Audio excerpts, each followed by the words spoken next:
Hey guys, it's Aaron. I just wanted to take a few minutes to talk about the size of the pots that we're building.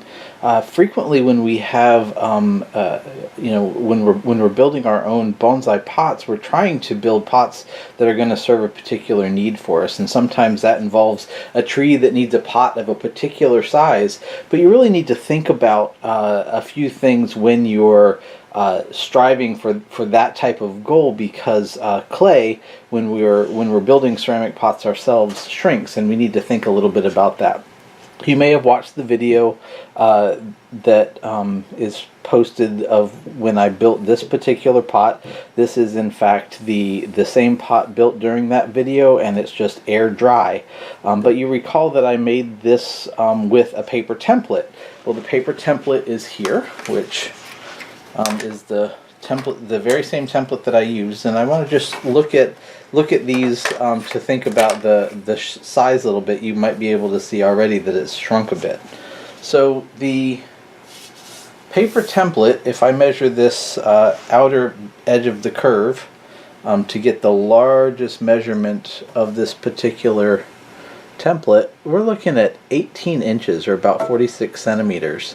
And if we take the same measure on this air-dried pot, we're looking at just a little bit above 17 inches, about 44 centimeters. So you can see that there's some shrinkage that's happening even with just air drying the clay. But this is actually not the most significant shrinkage that we deal with. That happens when we fire the clay and bring it to its full temperature. This is a stoneware clay, so it was fired to cone 6, which is about 2300 degrees.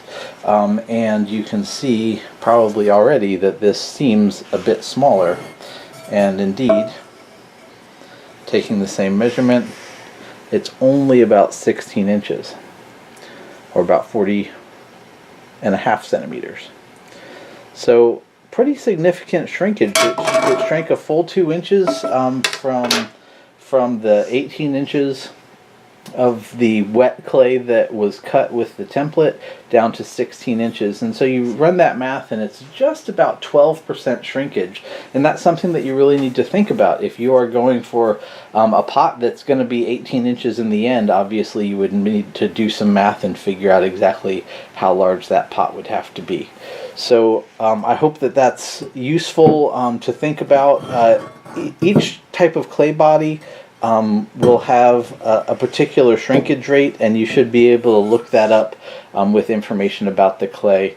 And it's a pretty good bet that you're going to be pretty close to there, plus or minus a fraction of a percent.